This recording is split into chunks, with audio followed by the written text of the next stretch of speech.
She married the most powerful man in Seoul and never asked why his hand sometimes shook when his phone rang. Beauty Judge thought she had the perfect life, the perfect husband, the perfect lie. Then one retired police chief handed her an envelope that would burn her marriage to the ground. Inside, blood, secrets, and a name she loved more than her own life. What happens when the woman who trusted everything discovers her husband built his empire on murder? Stay until the end. The twist will break your heart. If you love forbidden love, deadly secrets, and stories that don't let go, smash that like button, subscribe so you never miss what's coming next, and tell us in the comments who you think betrayed her first. Let's begin. The envelope tore apart in Beauty Judge's hands before she even understood what she was doing. Photographs slid across the marble floor of her bedroom, one after another, fanning out like a deck of cards stacked against her entire life. A burning warehouse. A man's body covered by a white sheet, one hand exposed, fingers curled toward the camera. And in the corner of nearly every photograph, circled in red ink by someone who wanted her to see it and never forget it, the same face. Her husband's face. Seo Junha, CEO of one of the fastest growing investment groups in South Korea. The man who kissed her forehead every morning before leaving for meetings. The man she had married in front of 300 guests, in a dress that cost more than her mother's entire house back in Atlanta. Beauty's hands trembled so violently that a police report slipped from her fingers. She didn't pick it up right away. She just stared at the photographs scattered across the floor like evidence at a crime scene. Because that was exactly what they were. Downstairs, she heard the front door open. Footsteps. Familiar ones. His. Her heart slammed against her ribs as she swept the photographs into a pile, stuffed them back into the envelope, and shoved it beneath the loose panel of her closet floor where she sometimes hid birthday gifts. She closed the closet door just as his voice called up the staircase. "Beauty? You still awake, baby?" She pressed her palm flat against her chest, forcing her breathing to slow, and called back in a voice she didn't recognize as her own. "Just getting ready for bed." He appeared in the doorway a moment later, loosening his tie, looking every bit like the man she had fallen in love with 3 years ago. Warm eyes, tired smile, the faint scent of expensive cologne and late nights. He crossed the room and kissed her temple. "Long day," he murmured. "Taewook had me running numbers until midnight." She forced a smile. "You work too hard." He didn't notice her hands were still shaking. He never noticed things like that anymore. And for the first time in their marriage, Beauty Judge looked at her husband and felt something she had never felt before. Fear. It hadn't always been like this. 3 weeks earlier, Beauty's life had looked like something out of a magazine spread, the kind of life people in her old Atlanta neighborhood whispered about with envy and disbelief. A penthouse overlooking the Han River. A husband who built one of Korea's most respected investment empires from nothing. Drivers, designers, dinners with ambassadors. She had told herself, more times than she could count, that she was the luckiest woman alive. She knew Junha left often for business trips that sometimes lasted days. She knew strange men called his private line at odd hours, and that he always stepped onto the balcony to take those calls, sliding the glass door shut behind him.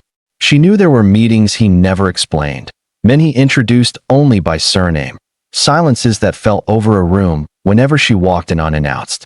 But Junha always had an answer. A smooth, reasonable, loving answer. "Investors get nervous, Beauty. I have to handle it personally. It's just numbers, baby, nothing you'd find interesting. I don't want to bring my stress into our home." And because she loved him, because she had built her entire new life around him, an ocean away from everything she'd ever known, she believed him.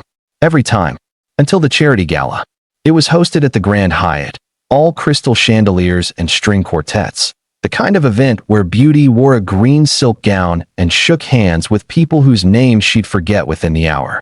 Junha had been pulled away by business partners almost the moment they arrived, leaving her near the champagne table with a practiced smile on her face.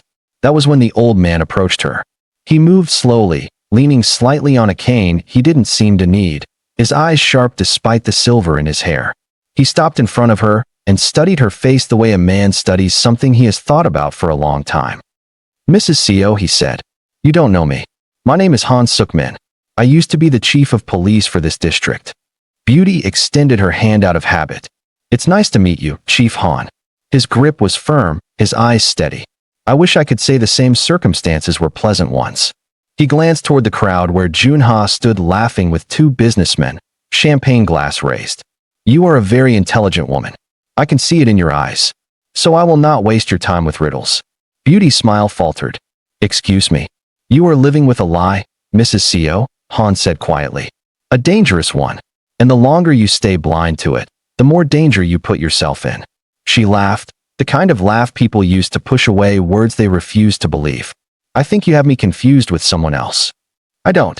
Han reached into his coat and produced a plain manila envelope, sealed, heavier than it looked. He pressed it into her hands before she could refuse it. Read this when you are alone. Not before. Lock your door. And Mrs. Seo, trust nothing your husband tells you about what is inside.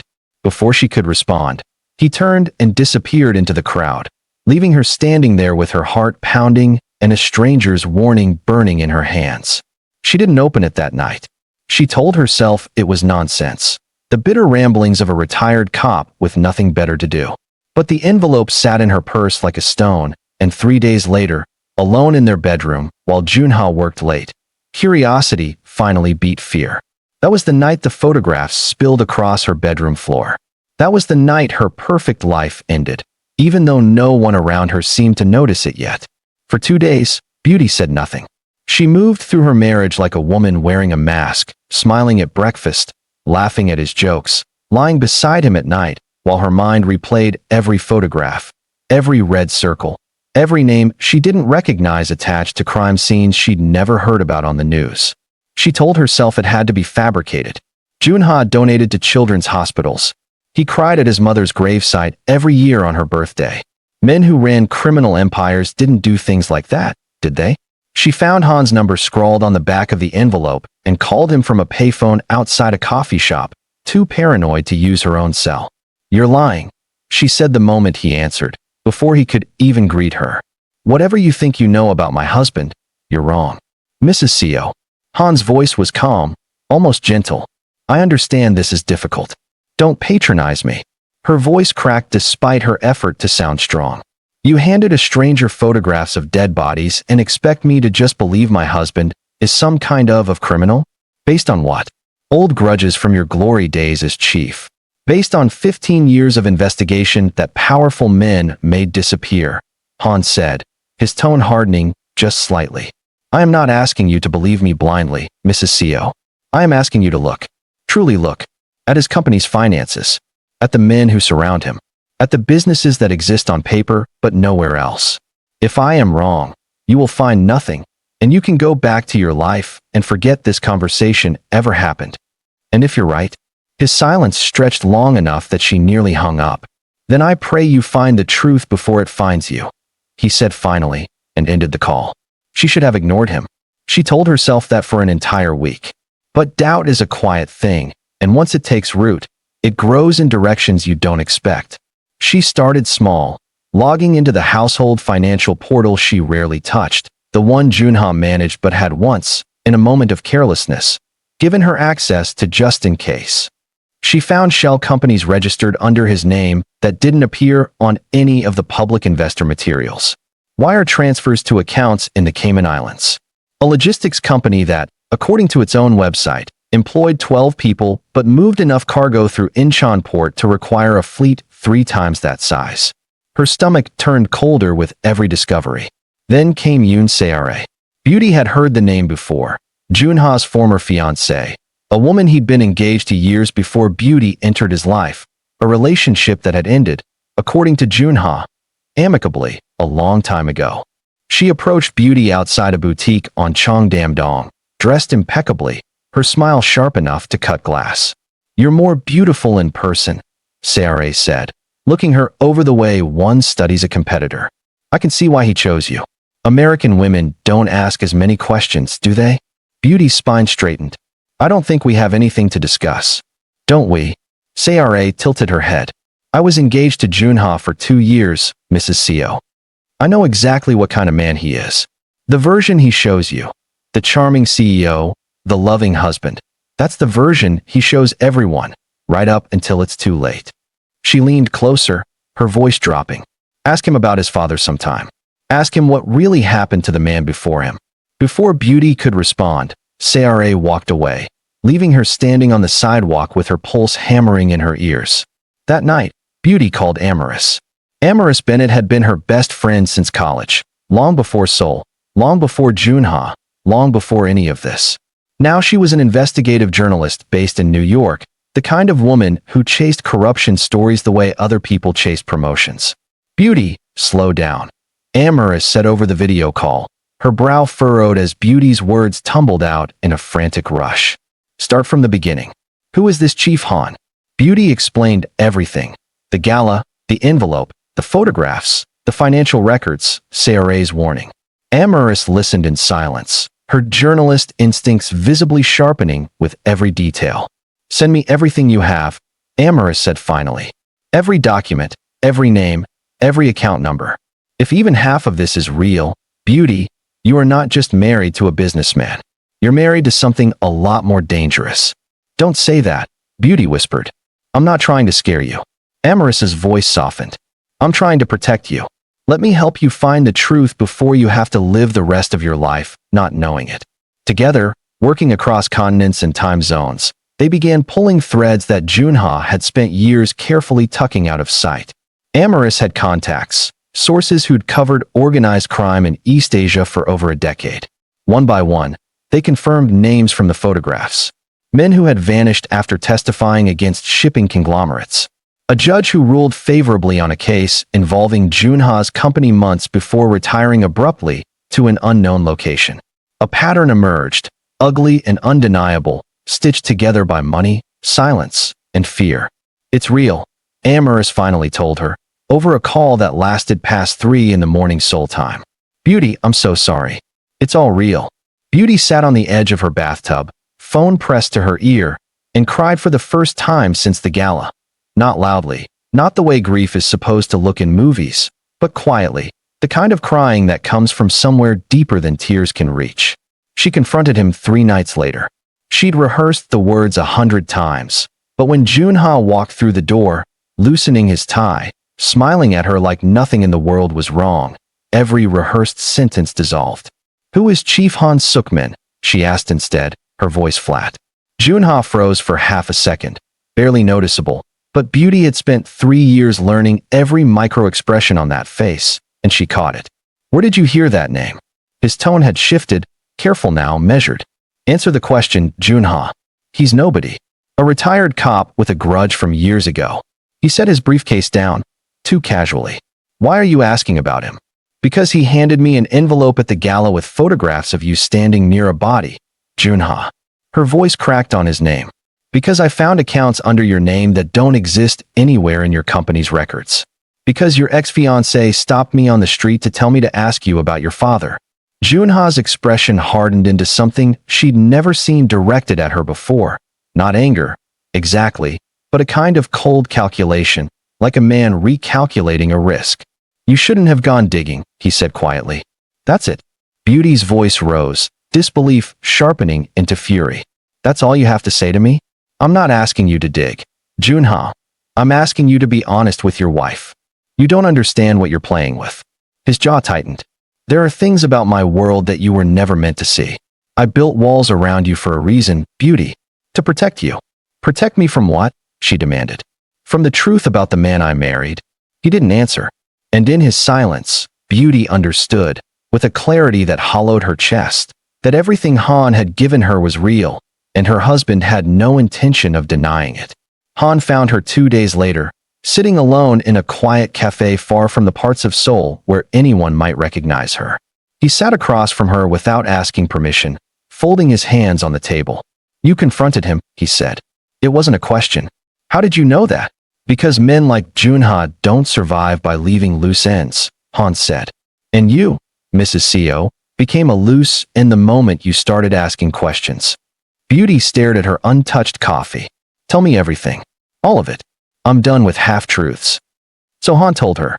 15 years earlier, he had led an investigation into a criminal network responsible for trafficking, extortion, and at least 11 unsolved murders across 3 provinces. At the center of that network sat a man named Seo Min-jae, Junha's father. Your husband's father built an empire on fear, Han said. He ran it like a business because, eventually, it became one.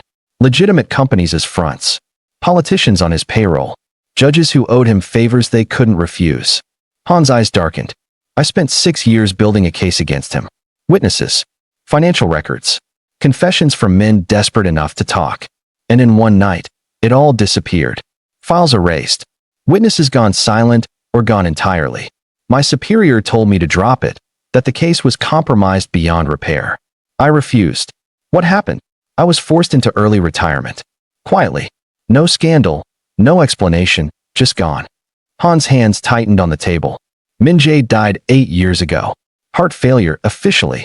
I never believed that. And Junha inherited everything. The company, the empire, and the silence that protected it.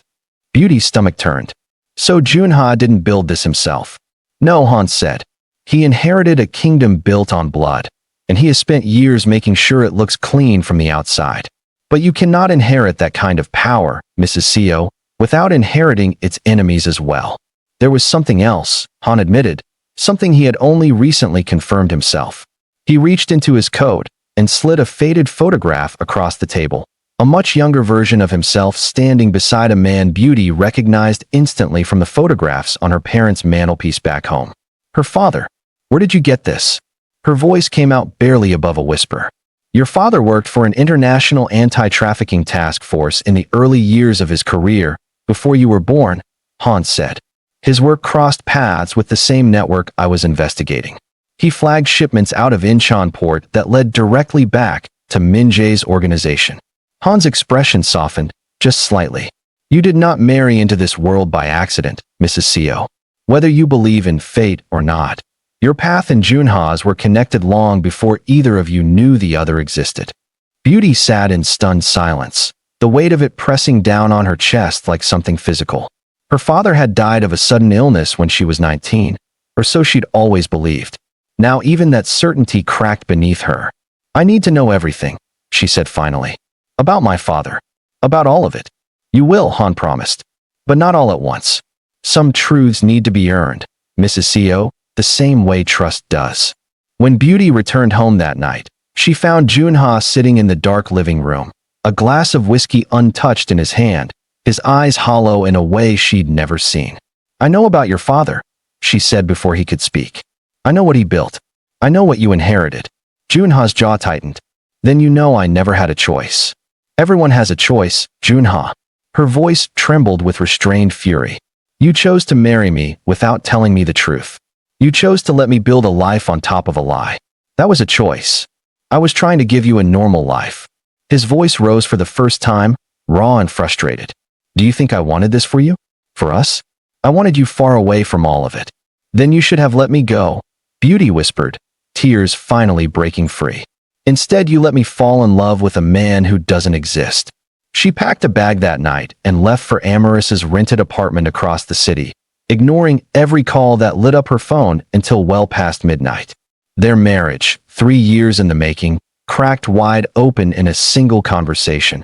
And somewhere in the city, men who had been watching quietly from the shadows took notice that Beauty Judge now knew far too much to be allowed to simply walk away. The first sign came 2 nights later, when a black sedan idled outside Amoris's building for nearly an hour before disappearing into traffic. The second came the following evening, when Beauty noticed the same man, broad-shouldered, expressionless, standing across the street from the cafe where she'd met Han. You're being followed, Han told her bluntly when she called him, panic edging her voice. Rival factions have grown restless watching Junha's empire wobble from the inside. If they've learned that his wife knows the truth, you've become valuable to them, as leverage, or as a warning. A warning to who? To Junha, Han said grimly. And to anyone else who thinks his empire is weak enough to challenge. She didn't sleep that night. She sat by the window of Amoris's apartment, watching shadows stretch and shrink beneath the streetlights, and for the first time, fear settled into her chest, as something permanent rather than passing. It happened 3 days later, on an ordinary street corner where she'd stopped to buy coffee. The first shot shattered the cafe window behind her before she even registered the sound, glass raining down like ice as she dropped to the pavement on instinct, screaming. A second shot tore through a parked car door inches from where she'd been standing seconds earlier. Chaos erupted around her, people scattering, shouting, a woman pulling her child behind a trash bin. And through the screaming, Beauty heard her own heartbeat pounding louder than anything else in the world. Then hands gripped her shoulders, hauling her upright and into motion. Move now. Junha's voice cut through the chaos like a blade. She hadn't even seen him arrive. He shoved her into a black SUV that screeched to a stop at the curb, Taewook already behind the wheel, and threw himself in beside her as the vehicle lurched forward, tires screaming against asphalt. How did you? Beauty gasped, her whole body shaking. I've had men watching you since the day you walked out, Junha said, his voice tight with barely restrained panic, his hands checking her arms, her face, searching for wounds she didn't have. I should have told you that. I should have told you 100 things. You think this makes it better? She snapped, even as her voice broke. Someone just tried to kill me. I know. His face had gone pale, his composure cracking in a way she'd never witnessed. I know. And I am going to find out exactly who did this and end them. For the first time since this nightmare began, Beauty saw something other than secrecy in her husband's eyes. She saw fear. Real, raw fear. Not for himself, but for her.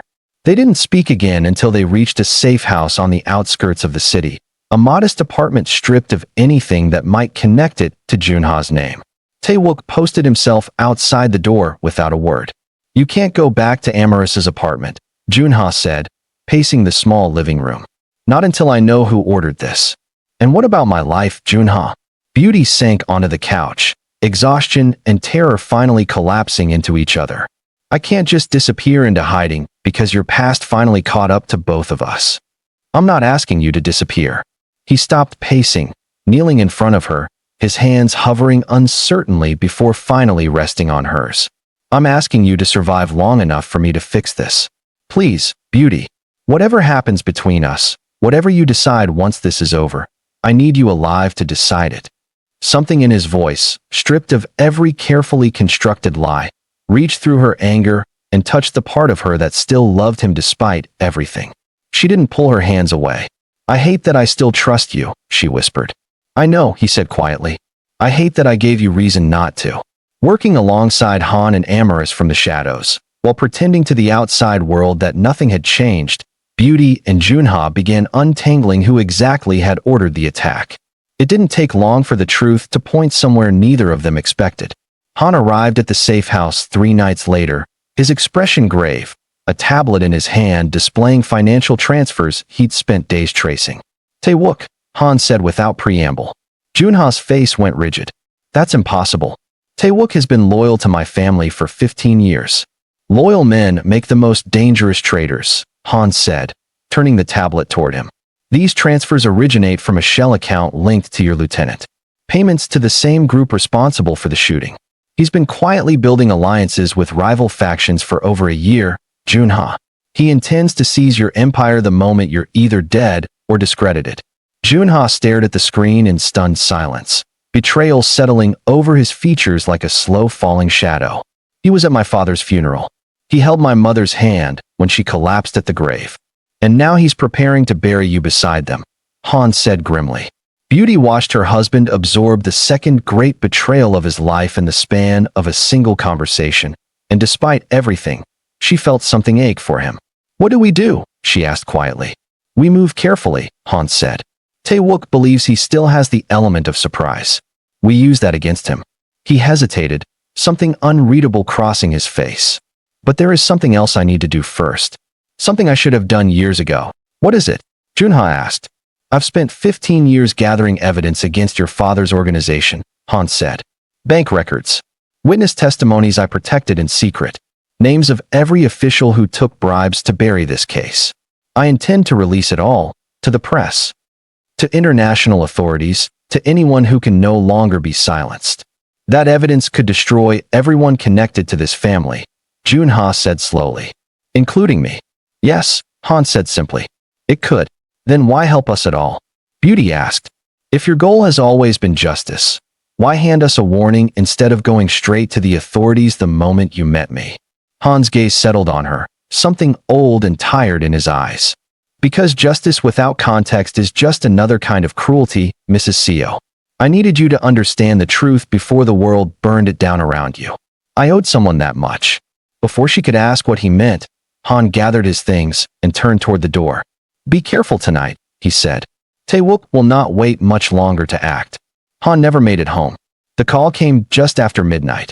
Amoris's voice, shaking, barely coherent, telling Beauty to turn on the news.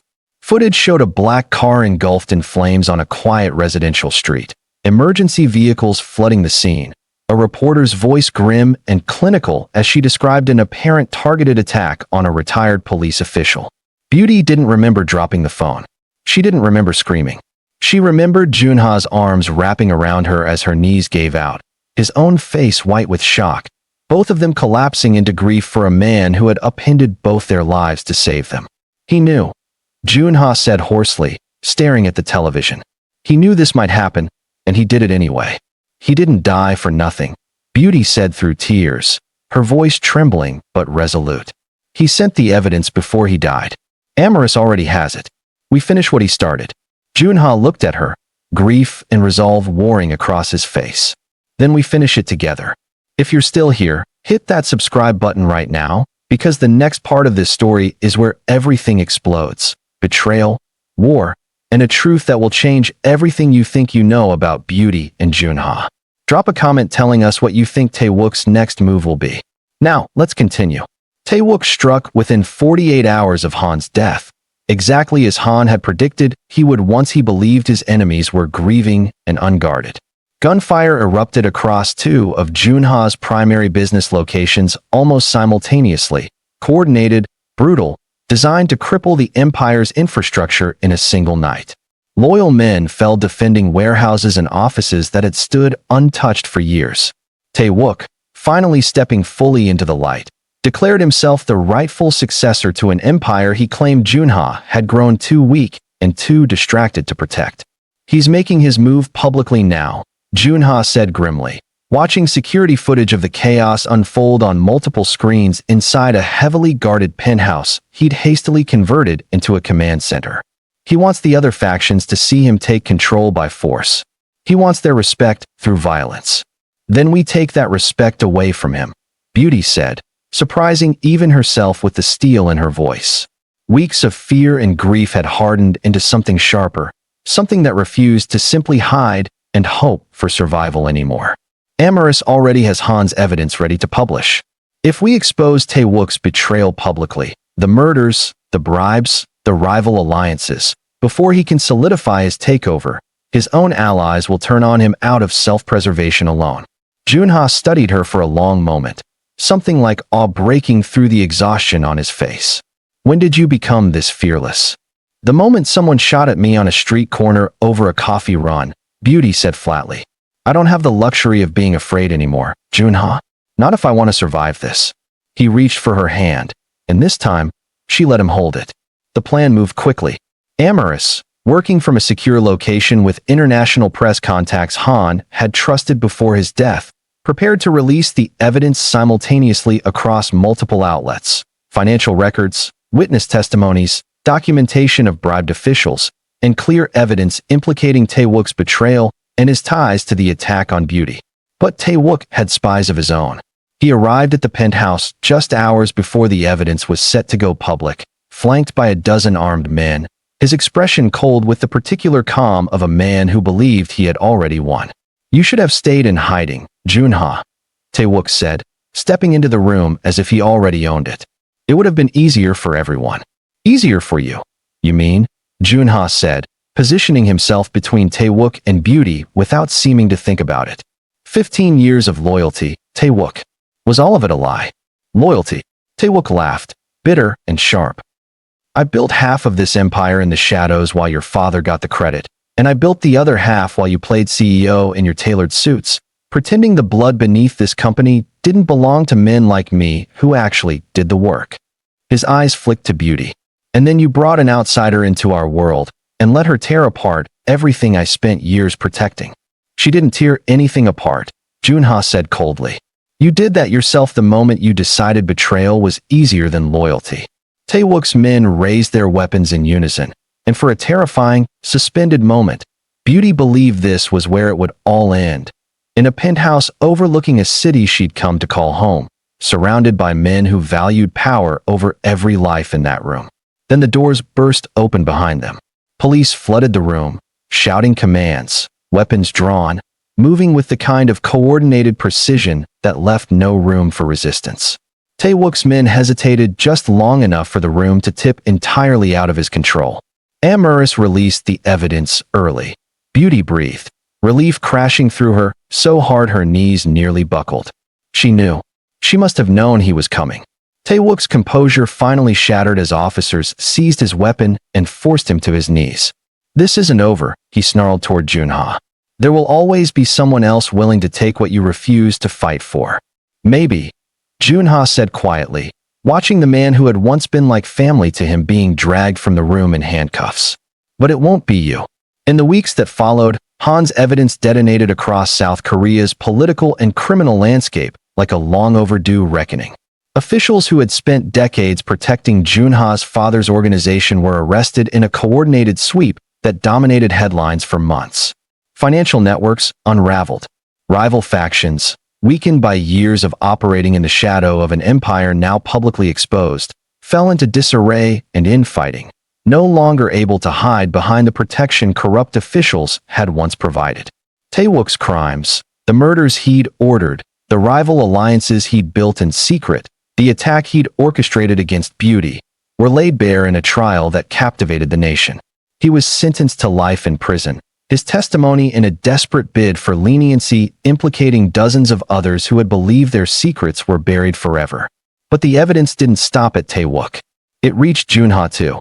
His name appeared throughout the financial records, not as the architect of his father's crimes, prosecutors eventually concluded, but as a man who had inherited and, for years, knowingly allowed an illegal infrastructure to continue operating beneath his legitimate company.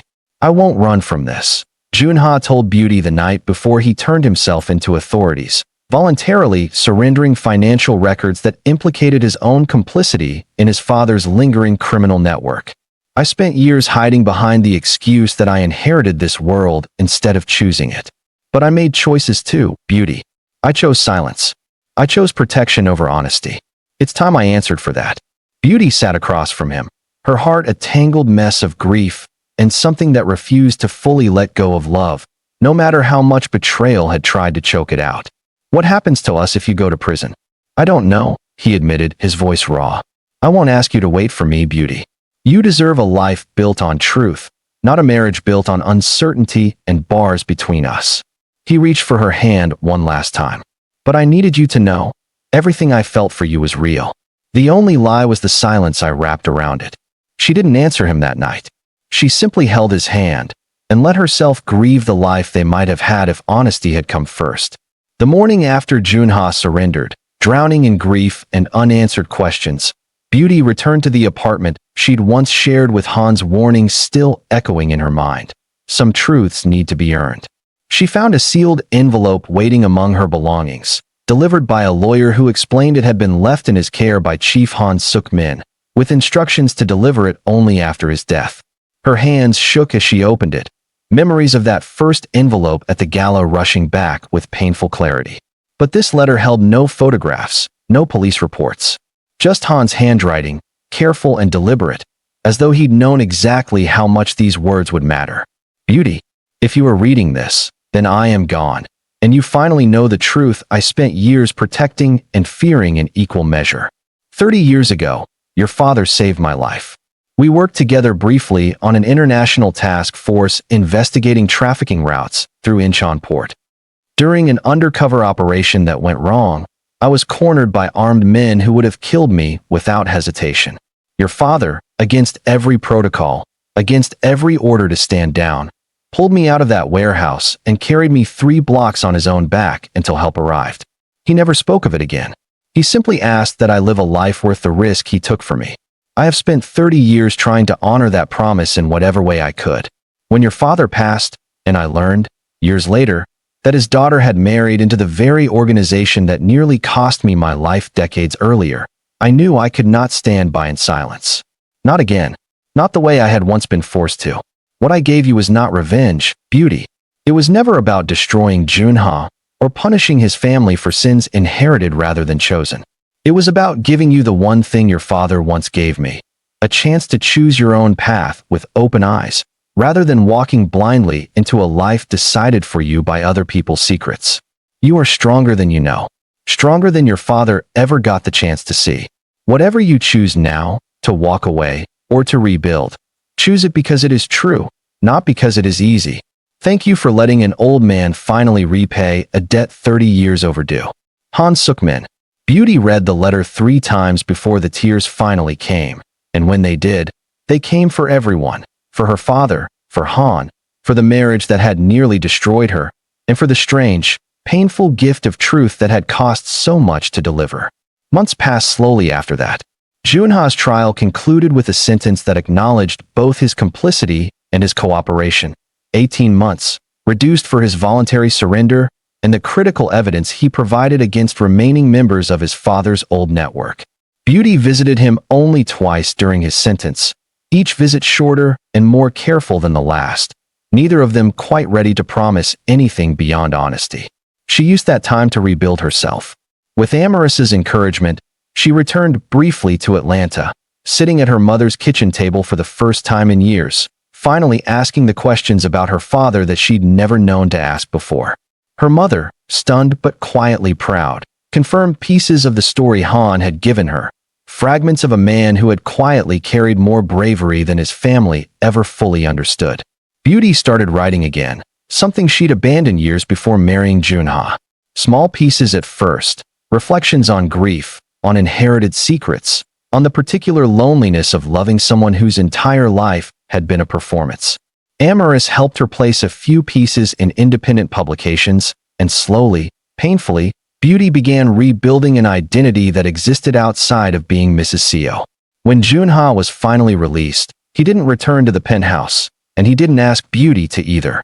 Instead, he found a modest apartment on the outskirts of the city, dismantled the last remnants of his father's illegal network entirely, and transformed his legitimate business into something smaller, slower, and, for the first time in his life, entirely transparent.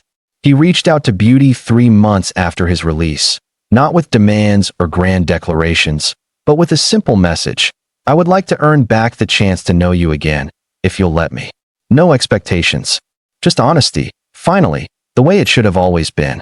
They met at a quiet cafe far from the cameras that had once followed every part of their public marriage. Junha looked different, thinner, quieter. The weight of performance finally lifted from his shoulders, replaced by something more uncertain and, somehow, more genuine. I'm not asking you to forgive everything, he said carefully, his hands wrapped around a coffee cup he didn't drink from. I know that's not something I get to ask for. I just wanted you to know that whatever you decide, I'm finally living a life I'm not ashamed for you to see.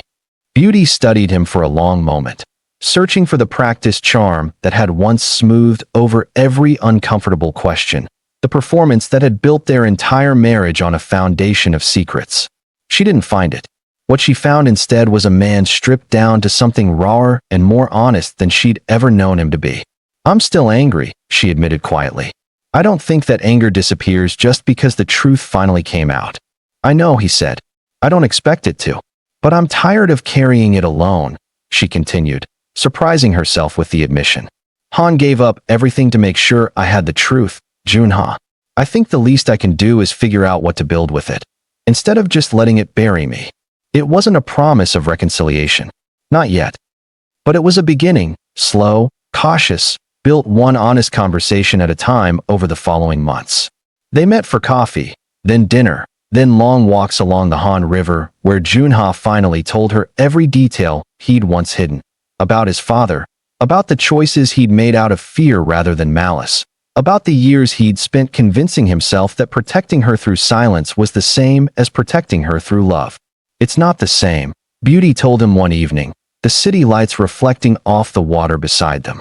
Love isn't supposed to require lies to survive. I know that now, Junha said. I learned it the hardest way possible. Slowly, trust began rebuilding itself between them. Not the blind, comfortable trust of their early marriage, but something sturdier, forged through honesty rather than performance. Beauty didn't move back into his life all at once. She kept her own apartment, her own writing career, her own friendships independent of his world. But she let him back in, piece by piece, watching carefully for every sign that the man across from her had truly changed, rather than simply learned to hide better. A year after Han's death, on the anniversary of the night he'd first approached her at that gala, Beauty and Junha visited his grave together. Junha had arranged, quietly and without seeking credit, for Han's full record to be restored. His original investigation finally recognized publicly, his forced retirement overturned posthumously, his name cleared of every shadow that had been cast over it by men more powerful and more corrupt than he had ever been. Beauty placed flowers at the headstone and read Han's letter aloud one final time, her voice steady despite the tears that still came whenever she thought of the debt he'd spent 30 years trying to repay. He didn't do this for revenge, she said softly, more to herself than to Junha. He did it because my father once chose to save a stranger's life, and Han spent the rest of his life making sure that choice meant something. Junha knelt beside the headstone, his head bowed. I owe him my life too, in a way I never expected to. If he hadn't forced the truth into the light, I would have spent the rest of my life pretending silence was the same as protection. He gave both of us a chance to choose something real. They stood together at the grave for a long time. Two people who had nearly destroyed each other through secrets, now slowly learning how to build something honest from the wreckage those secrets had left behind. Beauty Judge never became the woman everyone envied again, not in the way she once had been, gliding through galas in silk gowns, blissfully unaware of the empire built on blood beneath her own home. She became something steadier instead, a woman who had survived betrayal, grief, and violence, and chosen, deliberately, and with open eyes, what kind of life she wanted to build from what remained. She and Junha didn't rush back into the marriage they'd once had.